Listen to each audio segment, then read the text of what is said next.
Hidup TV mempersembahkan Oase Rohani Katolik yang dibawakan oleh para imam Keuskupan Agung Jakarta.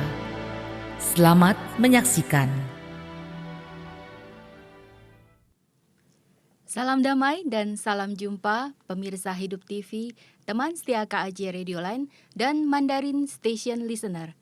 Apa kabar Anda semua di hari ini? Senang sekali saya, Patricia Elsa, dapat kembali hadir di acara Oase Rohani Katolik pada edisi hari Kamis 1 Juni 2017. Pada hari ini, menurut Gereja Katolik akan memperingati peringatan wajib Santo Justinus Martir. Dan sungguh senang saat ini saya sudah bersama dengan Romo Aloysius Susilo Wijoyo yang akrab kita sapa dengan Romo Susilo. Mari sekarang kita menyapa dahulu Romo Susilo. Halo Romo, salam jumpa, apa kabar? Kabar baik Elsa. Sehat selalu ya Romo? Amin. Ya, luar biasa. Dan pemirsa Hidup TV, teman setia KAJ Radio Line, sekarang akan kita buka acara Oase Rohani Katolik pada kesempatan kali ini dengan doa bersama dengan Romo Susilo. Marilah kita berdoa dalam nama Bapa dan Putra dan Roh Kudus. Amin. Yesus, Guru dan Tuhan kami, mampukanlah kami dalam menjadi saksi-Mu di tengah kehidupan yang sulit ini.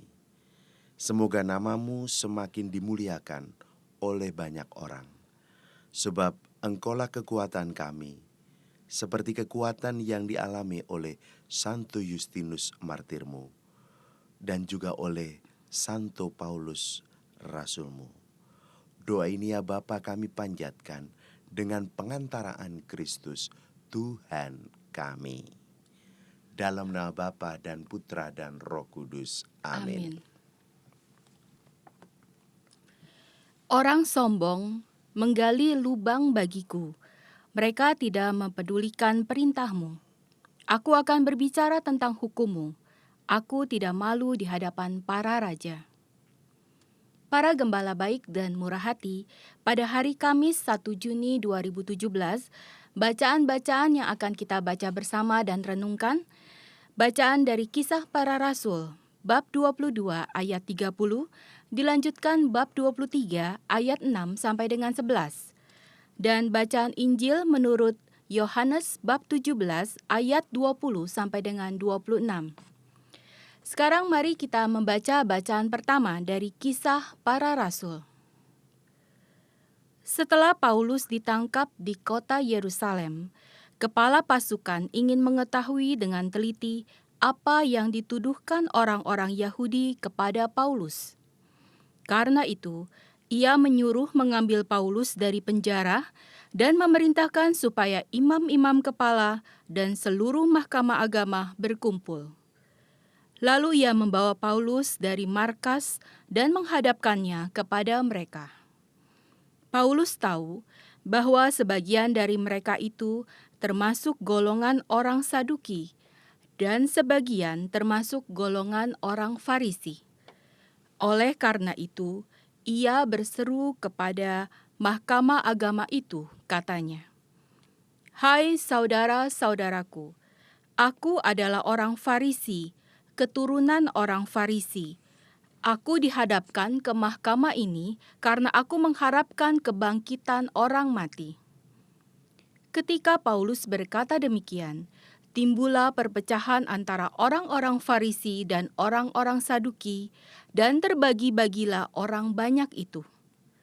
Sebab orang-orang Saduki mengatakan bahwa tidak ada kebangkitan dan tidak ada malaikat atau roh, tetapi orang-orang Farisi mengakui kedua-duanya.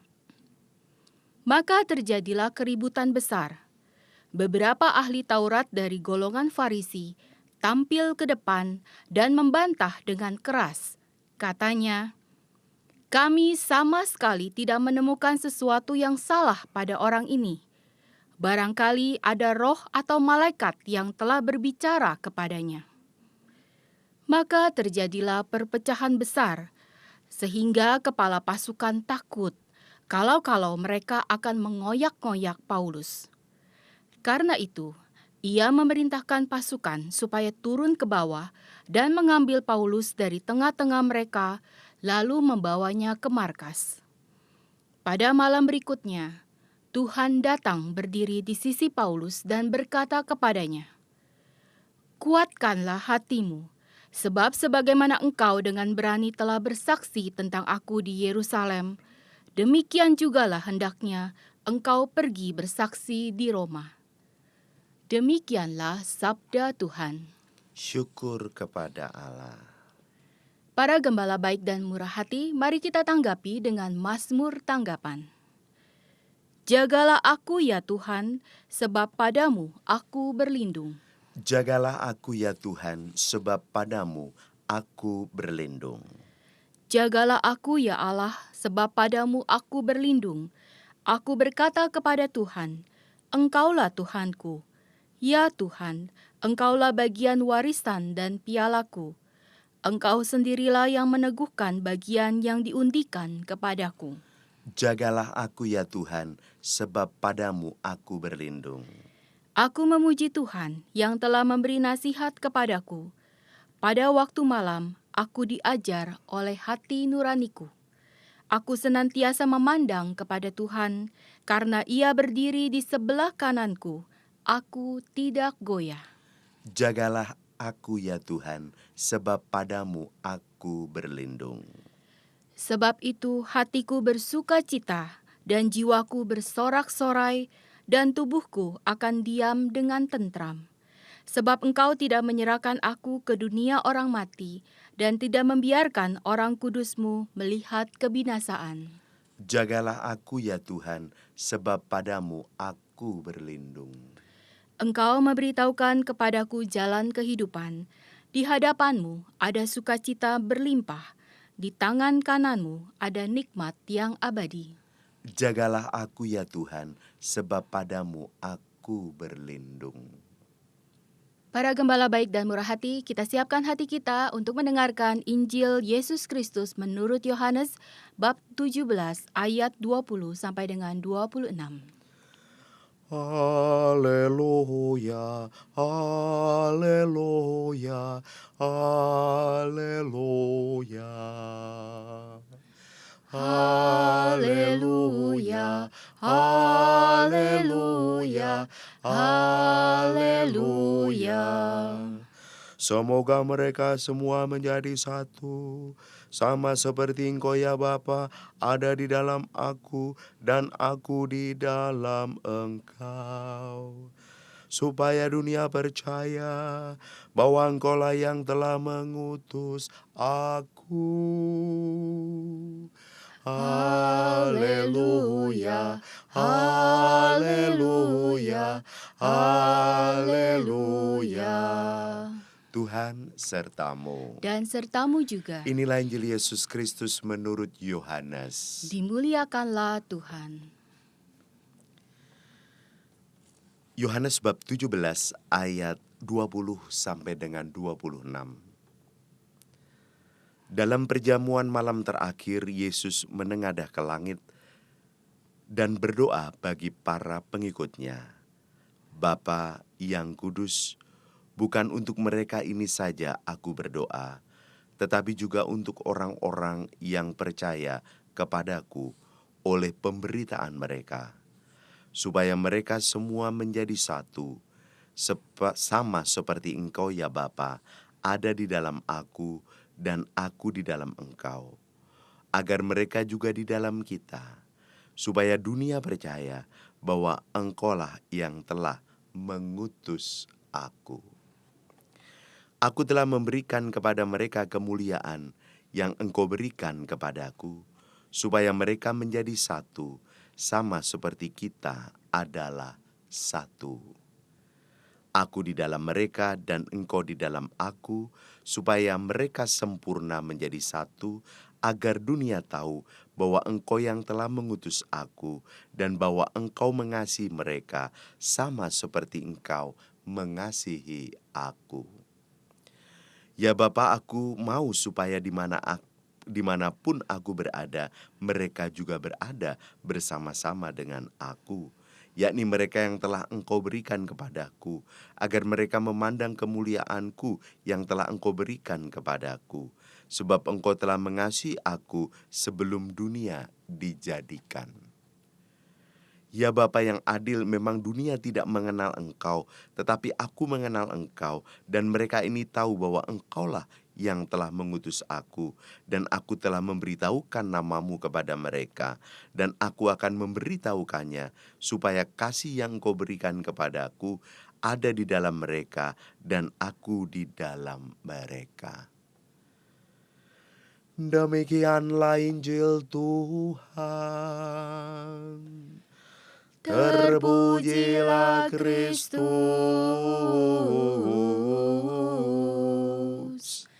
Terima kasih Romo Susilo untuk bacaan Injilnya. Para gembala baik dan murah hati, kita sudah mendengarkan 2 bacaan pada hari ini dan kita akan memberikan kesempatan kepada Romo Susilo memberikan inspirasi pewartaan dan kabar baik Injil kepada kita semua. Romo, apa inspirasi pewartaan yang dapat Romo sampaikan, Romo, dari kisah para rasul yang kita baca pada hari ini, Romo? Baik Elsa dan para gembala baik dan murah hati. Hari ini 1 Juni, ini pas peringatan wajib Santo Justinus Martir. Kita mendapatkan 2 bacaan hari ini. Bacaan yang pertama adalah Kisah Para Rasul bab 22 ayat 30, dilanjutkan bab 23 ayat 6 sampai 11.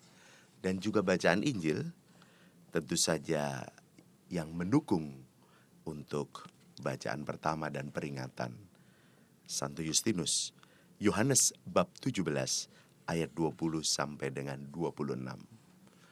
Seperti pertanyaan Elsa tentang bacaan pertama, Kisah Para Rasul.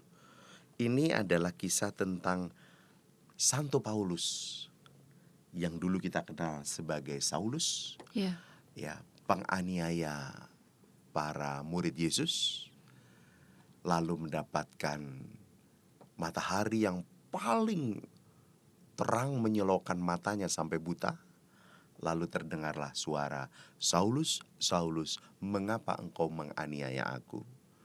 Lalu Saulus pergi sesuai dengan perintah Tuhan ke Gamaliel, lalu akhirnya Saulus sembuh matanya dari kebutaannya, lalu menjadi Paulus, dan singkat kata Paulus lalu menjadi pewarta Kristus yang luar biasa. Jadi ini sebuah kontras. Pertobatan dari Saulus menuju Paulus itu adalah pertobatan dari penganiaya Yesus menjadi pewarta Yesus. Kita kenal kata-kata Paulus, jika Kristus tidak bangkit, maka sia-sia iman kita. Nah, Paulus ini pula lah yang terus mewartakan Kristus sampai akhirnya dia ditangkap di kota Yerusalem. Kita tahu Yerusalem ini adalah kota yang sangat terberkati karena Yesus di Yerusalem itu hidup, berkarya, wafat, bahkan bangkit di Yerusalem, gitu ya. Sampai hari ini kita kenal Yerusalem itu sebagai Holy Land atau tanah suci, yang juga tanahnya suci tetapi terus-menerus terjadi yang namanya pertikaian atau peperangan yang belum selesai. Ya. Nah, pada waktu itu Paulus ada di penjara, ya. Dia ditangkap tentu saja juga karena selalu kontroversial sebagai pewarta iman, pewarta Yesus yang luar biasa ini. Tetapi kepala pasukan ingin mengetahui dengan teliti yang dituduhkan orang-orang Yahudi kepada Paulus. Karena itu ia mengambil Paulus dari penjara dan memerintahkan supaya imam-imam kepala dan seluruh mahkamah agama berkumpul. Ini kita jadi ingat ya, kalau kisah-kisah tentang agama, kalau kita salah ngomong, apalagi sudah berbau politis, lalu nanti tuduhan penistaan agama ini menjadi luar biasa efeknya, gitu ya. Ini juga terjadi sudah sejak zaman Paulus ada, gitu ya. Bahkan jauh sebelum Paulus, zaman Yesus pun demikian, gitu ya. Ini menarik kalau kita bicara hari ini kontekstual dengan kejadian sehari-hari yang ada di sekitar kita. Lalu apa yang terjadi ketika Paulus dihadapkan kepada para imam kepala dan mahkamah agama? Paulus tahu bahwa itu ada orang Saduki dan juga ada orang Farisi.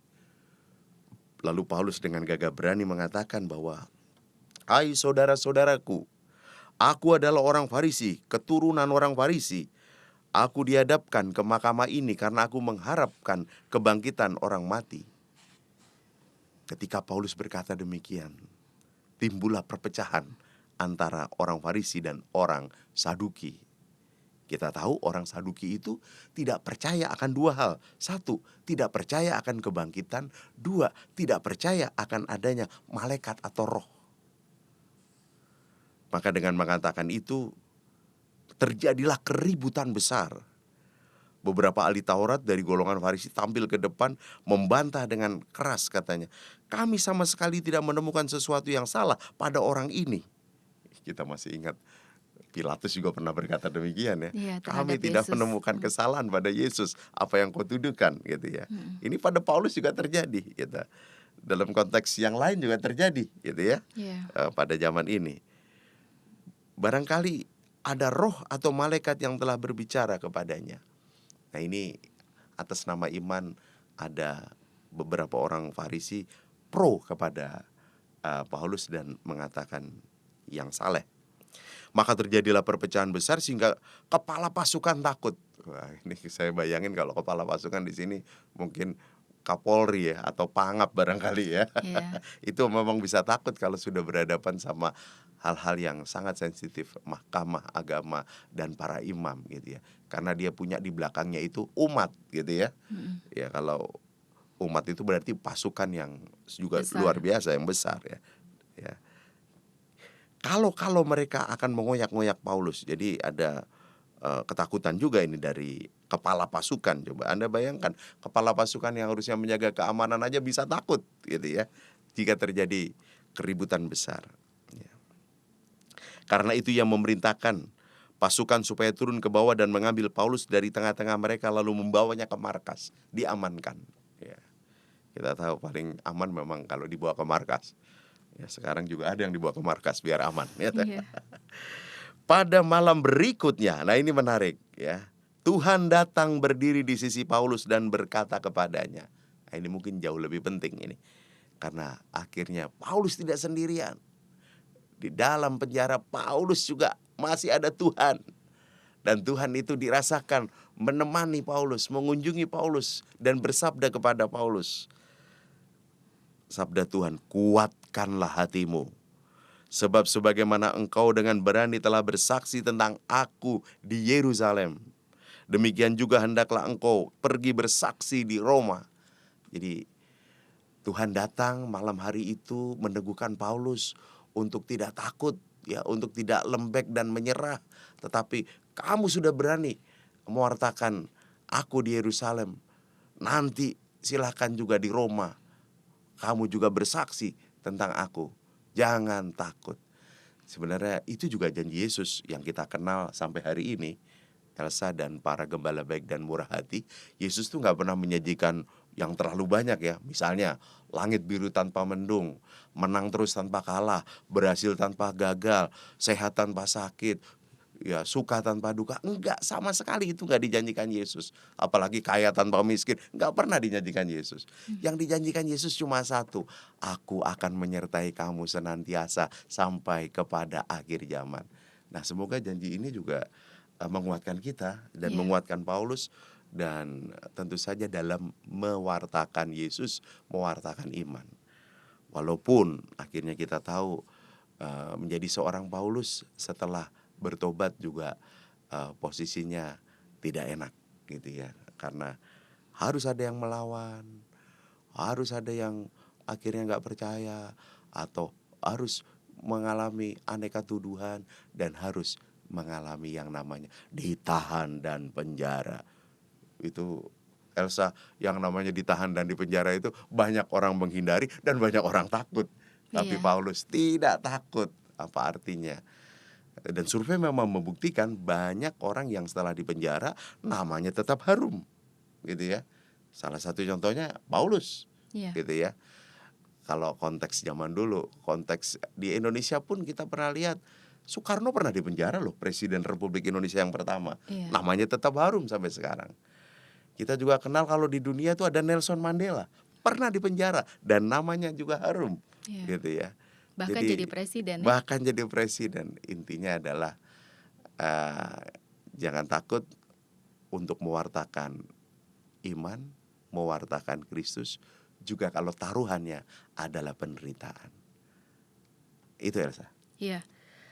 Kalau saya membaca ini Romo, kisah para rasul yang mencerita tentang Paulus, Ya. sosok Paulus ini serasa begitu megah dan sosok yang sangat berpengaruh ya Romo ya. Ya. Sampai apa yang dia ucapkan, apa yang dia katakan kepada orang-orang yang mendengar atau umatnya yang mengikuti dia, itu bisa membuat perselisihan dan juga pertentangan di antara mereka. Nah, kalau kita bawa ke konteks sekarang Romo, dengan situasi dan kondisi masyarakat pada saat ini, sebagai pemimpin bangsa ataupun pemimpin komunitas ataupun pelayan umat, apa sebaiknya yang kita bisa ambil teladan dari Paulus ini Romo? Ya. Yang kita bisa ambil teladan dari Paulus adalah kita lihat konteks Paulus dulu. Paulus adalah orang yang sangat cerdas. Lihat kata-katanya di dalam kitab suci itu sangat luar biasa. Misalnya ya, Paulus bisa berkata-kata, upahku bahwa aku tidak diupah, gitu ya. Itu luar biasa. Adapun hidupku ini bukannya aku lagi, melainkan Kristus yang hidup di dalam aku. Itu kata-kata yang luar biasa. Itu nggak bisa ada jika orang itu tidak cerdas. Paulus memang orang yang cerdas. Termasuk kalau dia berkata, wah ini dia lihat nih, mahkamah ini ada orang Farisi dan orang Saduki. Saya akan berkata-kata mulai, saya juga orang Farisi. Itu kan supaya ada sebuah cara Statement. berkomunikasi dan strategi lah gitu Iya. ya. Bagaimana caranya supaya aku tidak di pihak yang sendirian gitu ya. Iya. Jadi Paulus ini orang yang cerdas, juga tahu berpolitik gitu ya. Sebenarnya ada orang-orang yang memang terpanggil seperti Paulus. Ya, tidak sempurna, tetapi akhirnya dipakai oleh Tuhan. Dan akhirnya setelah dipakai Tuhan, dia punya keberanian yang luar biasa. Dan akhirnya dengan kecerdasan dan strateginya, dia bisa terus melaju. Walaupun menemui hambatan, dia tetap tidak takut gitu ya. Kalau dalam konteks pesan untuk kita, jikalau kita benar, teruslah maju dan wartakan Kristus atas nama iman. Dan jikalau menemui hambatan, bukan untuk lari, tetapi untuk dihadapi. Cuma menghadapinya jangan sendirian. Satu, kalau perlu kita cari orang yang tepat, yang memang ahli di bidangnya ya, bidang komunikasi ya, bidang strategi ya, bidang-bidang lain gitu ya. Yang kedua adalah andalkanlah Tuhan di atas segala-galanya. Dia juga harus kita undang untuk menyertai perjalanan maju mewartakan iman itu. Ya, baik Romo, terima kasih. Dan yang menarik lagi ungkapan ini, kata-kata dari Tuhan sendiri yang datang di sisi Paulus ya Romo ya, yang berkata kuatkanlah hatimu. Ini kata-kata yang sungguh menguatkan juga waktu saya membaca ini Romo. Dan ini juga pastinya bagi para gembala baik dan murah hati yang mungkin dalam situasi sulit dan merasa kok Tuhan kemana gitu. Mulai meragukan keberadaan Tuhan. Dan di sini ada kata-kata seperti ini, kuatkanlah hatimu. Apa yang dapat Romo sampaikan lebih lagi dari ungkapan kata-kata ini Romo? Iya, kadang-kadang perjuangan hidup kita ya untuk melakukan kebaikan itu juga menimbulkan pro dan kontra, gitu ya. Kita sendiri udah yakin ini baik dan kita lakukan ini untuk sesama kita. Dan kita lakukan ini bukan untuk keuntungan diri, tapi untuk kesejahteraan bersama. Dan ini kulakukan untuk memuji dan memuliakan Allah. Tapi akhirnya kita menemui hambatan yang luar biasa. Dan akhirnya taruhannya adalah harus diri kita yang dikorbankan. Gitu ya. Pada saat itu saya bisa bayangkan sebagai manusia biasa, kita bisa down, kita bisa lemah hati. Nah pada saat itu mungkin ada teman-teman yang terus mendukung untuk menguatkan hati kita. Tapi lebih daripada itu, hari ini kita mendapatkan pesan yang indah. Tuhan sendiri datang kepada Paulus, menguatkan Paulus. Dan itu harus kita imani. Tuhan bisa datang kapan aja kepada kita, para pejuang iman, para pejuang aneka perjuangan ya. Pejuang kebenaran, pejuang keadilan, pejuang kemajuan zaman. Ya, bahkan Ya, berjuang dalam keluarga masing-masing ya, keluarga Romo ya. masing-masing, di lingkungan gereja, di lingkungan masyarakat, pokoknya di skup manapun, di mana kita berada, kita berusaha berjuang untuk menjadi penebar kasih, penebar harapan, penebar kebaikan, penebar keadilan, penebar persatuan. Tapi kita menemui hambatan, lalu kita jadi lemah iman. Percayalah, pasti ada pendukung yang menguatkan kita. Dan lebih daripada itu, Tuhan sendiri akan menguatkan hati kita. Seperti Tuhan bersabda kepada Paulus, kuatkanlah hatimu. Kayak potongan lagu, kuatkanlah hatimu, lewati setiap persoalan. Tuhan Yesus selalu menopangmu. Ya kira-kira kayak gitulah. Iya, kuatkanlah hatimu. Itu pesan juga yang disampaikan oleh Romo Susilo kepada kita semua, bahwa dimanapun kita berada, kita tetap menjadi saksi Kristus seperti Paulus dalam mewartakan iman dan juga kasih Tuhan. Kita akan jeda sesaat lagi, para gembala baik dan murah hati, tetaplah di acara Oase Rohani Katolik. Hidup TV mempersembahkan Oase Rohani Katolik yang dibawakan oleh para imam Keuskupan Agung Jakarta. Selamat menyaksikan. Para gembala baik dan murah hati, terima kasih Anda masih bersama dengan kami, Romo Aloysius Susilo Wijoyo dan saya Patricia Elsa di acara Oase Rohani Katolik edisi hari Kamis 1 Juni 2017 yang merupakan peringatan wajib Santo Justinus Martir. Bagi Anda yang masih ingin bertanya ataupun ingin sharing iman, dapat mengirimkan SMS ke nomor 0822 1036 1555 atau dapat email kepada kami orkkaj@yahoo.com. Nah, Romo Susilo, tadi kita sudah membahas dan Romo memberikan inspirasi pewartaan di sesi pertama ya Romo ya. Mungkin ada saja yang baru membuka acara kita Romo. Apakah Romo dapat mengulang secara singkat yang tadi sudah Romo sampaikan di sesi awal?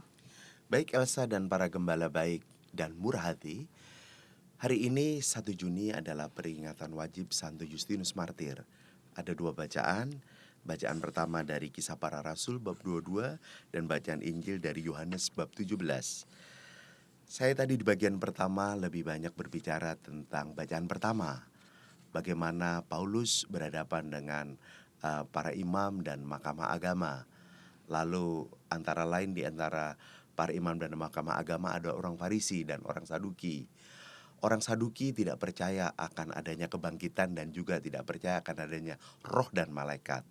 Paulus menyatakan diri saya juga orang Farisi. Lalu terjadi perpecahan besar antara orang Farisi yang berpihak pada Paulus dan orang Saduki. Maka akhirnya Saulus dipindahkan ke markas dan Paulus tidak sendirian. Tuhan datang kepada Paulus dan berkata, walaupun terjadi perpecahan besar dan keributan besar, Tuhan bersabda, kuatkanlah hatimu. Sebab sebagaimana engkau dengan berani telah bersaksi tentang aku di Yerusalem, demikian jugalah hendaknya engkau pergi bersaksi di Roma. Jadi mewartakan Yesus juga menemui tantangan dan bisa menimbulkan perpecahan. Tapi Tuhan menguatkan hati. Kalau kita bicara tentang Santo Justinus yang kita peringati hari ini, dia juga mewartakan iman. Atas nama mewartakan iman, dia juga harus menjadi martir. Berdarah-darah, kepalanya dipenggal dan mati. Paulus juga atas nama iman mewartakan Yesus harus mendekam di penjara. Memang ini adalah resiko sebagai orang beriman yang mewartakan Yesus. Kira-kira seperti itu. Ya, baik, terima kasih Romo Susilo. Sekarang kita akan melangkah ke bacaan Injil pada hari ini Romo, dari Injil Yohanes bab 17 ayat 20 sampai dengan 26. Nah, ini tentang Yesus yang berdoa ya Romo ya bagi para pengikutnya. Ini menarik nih Romo, isi doanya juga ya. Iya, Ya. Esa dan para gembala baik dan murah hati, konteks bacaan Injil Yohanes bab 17 ayat 20 sampai 26, konteksnya itu adalah dalam perjamuan terakhir gitu. Maka kalau dalam perjamuan terakhir itu Yesus berdoa, itu seperti memberi, ini adalah doa wasiat ini. Kan kalau ada orang menjelang meninggal lalu berpesan, nah itu pesannya pesan wasiat. Kalau berdoa, ini doanya doa wasiat yang harapannya bisa dilakukan oleh orang yang hidup. Ya. Gitu ya. Nah ternyata doa wasiat Yesus dalam perjamuan terakhir itu adalah Yesus menengadah ke langit dan berdoa bagi para pengikutnya. Bapa yang kudus, bukan untuk mereka ini saja aku berdoa, tetapi juga untuk orang-orang yang percaya kepadaku oleh pemberitaan mereka, supaya mereka semua menjadi satu, sama seperti Engkau ya Bapa ada di dalam aku dan aku di dalam Engkau, agar mereka juga di dalam kita, supaya dunia percaya bahwa Engkaulah yang telah mengutus aku. Lalu dikatakan lagi, aku telah memberikan kepada mereka kemuliaan yang kau berikan kepadaku, supaya mereka menjadi satu, sama seperti kita adalah satu. Jadi ini doa supaya para murid bersatu sebagaimana Yesus dan Bapa adalah satu. Tadi bacaan pertamanya kan karena pewartaan Paulus, orang Saduki dan orang Farisi terjadi perpecahan dan tidak bersatu. Ya. Nah, lalu itulah benang merahnya dengan bacaan Injil yang kita dengar hari ini. Jadi kita mendapatkan doa wasiat dimanapun kita berada, kita harus bersatu. Dalam konteks hidup di keluarga, bersatunya suami istri dengan anak-anak itu penting. Bersatunya keluarga besar kakak adik itu penting. Jadi akhirnya keluarga kecil bersatu, keluarga besarnya bersatu. Kumpulan keluarga-keluarga disebut lingkungan, lingkungannya bersatu. Kumpulan lingkungan-lingkungan lalu disebut wilayah, wilayahnya bersatu. Kumpulan wilayah disebut paroki, parokinya bersatu. Ini konteks gereja. Ya. Kalau dalam konteks masyarakat sama, RT bersatu, satu RW bersatu, satu kelurahan bersatu, lalu akhirnya satu DKI ini bersatu. Dan Ya. kalau ngomong konteks aneka provinsi bersatu, satu Indonesia ini bersatu. Kita kan masih ingat Bhinneka Tunggal Ika, walaupun berbeda-beda tetapi tetap satu. Ya, menyambung omongan Romo tentang bersatu ini, Romo. Ya. Kadang kita pingin ya Romo hidup damai, rukun terhadap saudara ataupun mungkin terhadap teman sekomunitas. Cuman ada aja beberapa yang nggak bisa gitu loh untuk bisa sama-sama gitu. Jadi sebagai ini loh, sebagai orang yang malah menjentikkan benih-benih permusuhan. Nah, bagaimana menghadapi orang-orang seperti ini, Romo? Iya. Pertama, kalau orang ingin bersatu itu harus melihat persamaan. Jangan melihat perbedaan. Kalau melihat perbedaan-perbedaannya, kita menjadi sulit untuk bersatu. Semuanya pasang kuda-kuda untuk bagaimana menyerang karena perbedaan. Tapi jika kita cari persamaannya, kita mudah untuk bersatu. Misalnya, kita sesama manusia, kita sesama makhluk Tuhan, kita sesama bangsa Indonesia. Kalau dicari persamaannya, kita jadi mudah bersatu. Iya. Tapi kalau kita enggak, kita beda suku, enggak, kita beda agama, kita beda ras, kita beda golongan, lalu jadi gampang ribut. Tapi penjentik atau kompor tadi gitu ya, Iya. atau biang kerok itu tadi, itu memang ada di mana-mana yang senangnya memang memecah belah. Maaf loh, negara Indonesia ini dulunya luar biasa. Katanya nih, orang Malaysia dulu banyak yang kuliah di Indonesia. Sekarang orang Indonesia kuliah ke Malaysia. Kita ini dulu yang namanya bikin jalan tol Jagorawi itu udah luar biasa. Sekarang negara lain, jalan tolnya udah ribuan kilo. Kita waktu itu udah bangga dengan 70-80 kilo gitu ya. Jadi kenapa tertinggal begitu lama? Karena dipecah belah. politik divide et impera dari Belanda itu akhirnya menurun ke beberapa politisi. Akhirnya kita nih banyak gaduh dalam politik, akhirnya lupa untuk kerja, membangun yang lebih baik. Maka ini dibutuhkan persatuan dulu, kompak dulu, baru bisa membangun lebih cepat. Kira-kira begitu. Iya, Romo. Kalau dalam konteks hidup bersama ya, Hmm. kalau ada orang-orang yang seperti itu ya memang satu, menerima dulu. Setelah menerima, memaafkan. Setelah memaafkan, mendoakan. Setelah mendoakan, berkomunikasi dengan enak. Setelah itu, mencoba untuk kembali kerjasama. Semoga dengan langkah-langkah yang tidak terlalu langsung frontal, dengan beberapa tahap itu, semoga akan terjadi persatuan yang lebih indah. Iya. Dan kalau kita melihat lebih dalam lagi dari isi doa Yesus ini sendiri, Yesus ingin mengatakan apa aja sih, Romo? Ya, pertama, Yesus ingin berkata, intinya, sebagaimana aku dan Bapa adalah satu, hendaklah kau bersatu. Karena persatuan itu akan mempererat tali persaudaraan. Iya. Dan kalau tali persaudaraan itu udah erat, kita menjadi lebih kompak untuk maju ke depan. Maju ke depan itu tentu untuk kebaikan. Ternyata membangun sesama, membangun masyarakat, dan akhirnya membangun hidup yang lebih indah di dunia ini.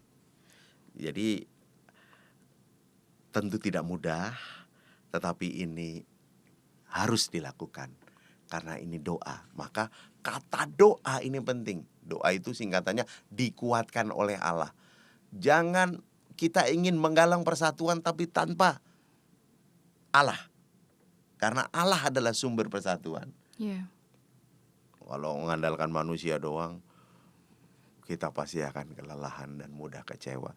Karena ya itu tadi, ada orang-orang tertentu yang gak memang suka kalau bersatu.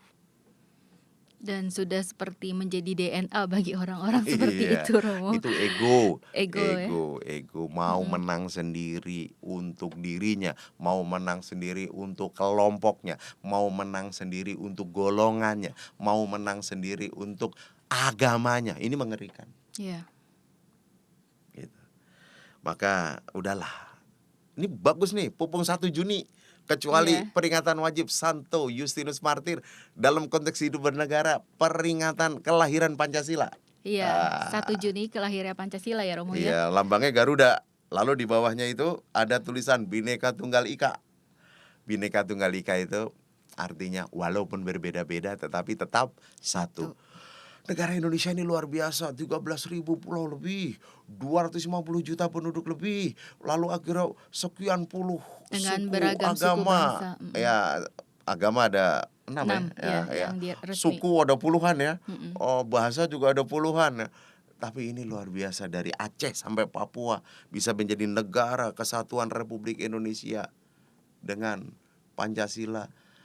Menurut saya ini di dunia menjadi kebanggaan, tapi kadang-kadang Pancasilanya mulai terlupakan.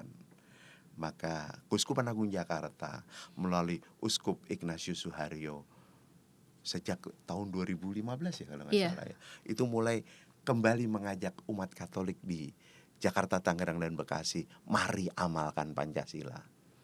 Dan pada 2017 ini temanya itu makin adil, makin beradab, Romo. Betul. Nanti Sila kedua ya. 2018 Persatuan Indonesia. udah dengar bisik-bisik, yaitu mengamalkan Pancasila, mempersatukan kebinekaan. Oh, ya, itu. ya itu intinya ya persatuan Indonesia lah, gitu ya. Iya. Nah, ini cocok nih tema nanti 2018, tema temu pastor nih ya, yang akan dilakukan mulai 5 Juni ini ya, di 2 minggu ke depan lagi gitu ya.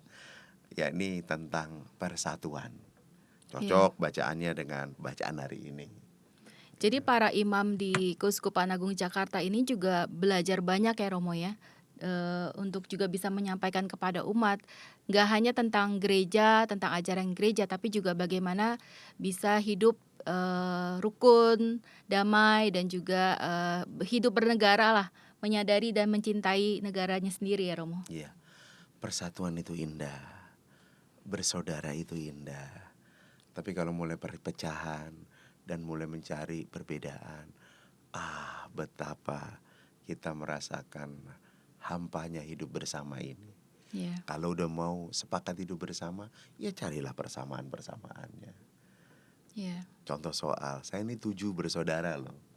Dari 7 bersaudara, 5 perempuan, 2 laki-laki, sifatnya beda-beda. Padahal dari bapak ibu yang sama. Ya.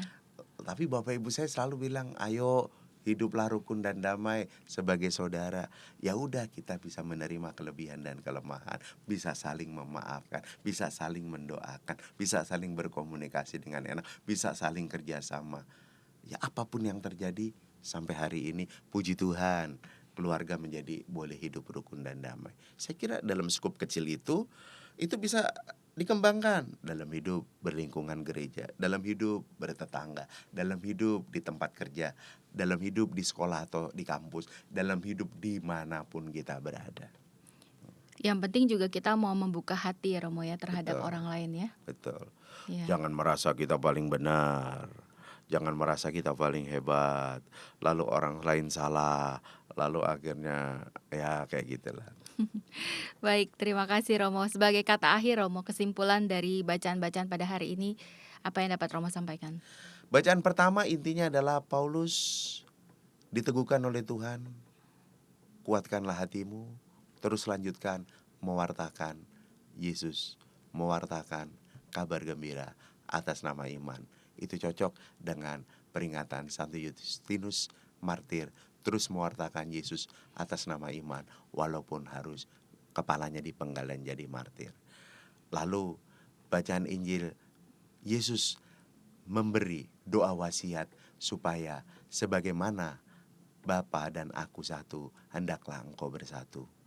Nah, semoga kita yang hidup di Indonesia yang berbeda-beda, semoga tetap satu. Karena hari ini kelahiran Pancasila mengajak kita Bhinneka Tunggal Ika, walaupun berbeda tetap satu. Satu di keluarga, satu di lingkungan gereja, satu di lingkungan masyarakat, satu di DKI Jakarta, dan satu di Indonesia. Bersatu kita teguh, bercerai kita runtuh. Ya, amin. Terima kasih Romo Susilo udah memberikan kepada kita semua inspirasi pewartaan dan kabar baik Injil yang menyemangati juga semua umat beriman di Jakarta ataupun mungkin di mana-mana ya Romo ya. Supaya tetap mengingat bahwa Yesus menghendaki kita itu bersatu dan jangan melihat perbedaan, tapi yang perlu kita perhatikan justru persamaan-persamaan ya Romo ya. Amin. Supaya tetap bersatu. Baik, kita akan mengakhiri acara Oase Rohani Katolik ini. Marilah kita memohon doa dan berkat melalui Romo Susilo. Marilah berdoa. Dalam nama Bapa dan Putra dan Roh Kudus. Amin. Allah Bapa yang penuh kasih, kami mengucap syukur dan terima kasih Kau beri Indonesia yang beragam dari Aceh sampai Papua. Dalam keberagaman itu Kau beri kami Pancasila. Walaupun berbeda-beda, tetapi kami satu. Mampukan kami menjadi satu sebagaimana ajakan doa Yesus. Di keluarga, di lingkungan gereja, di lingkungan masyarakat, dan dimanapun kami berada. Dan mampukan kami untuk tetap kuat hati mewartakan Yesus dalam kehidupan sehari-hari atas nama iman. Santo Paulus, Santo Yustinus, doakanlah kami. Tuhan sertamu. Dan sertamu juga. Semoga kita sekalian dan perjuangan hidup kita diberkati oleh Allah yang Maha Kuasa, Bapa dan Putra dan Roh Kudus. Amin. Para gembala baik dan murah hati, saya Patricia Elsa bersama dengan Romo Susilo Wijoyo pamit undur diri dan mari kita amalkan Pancasila. Makin adil, makin beradab. Tuhan memberkati.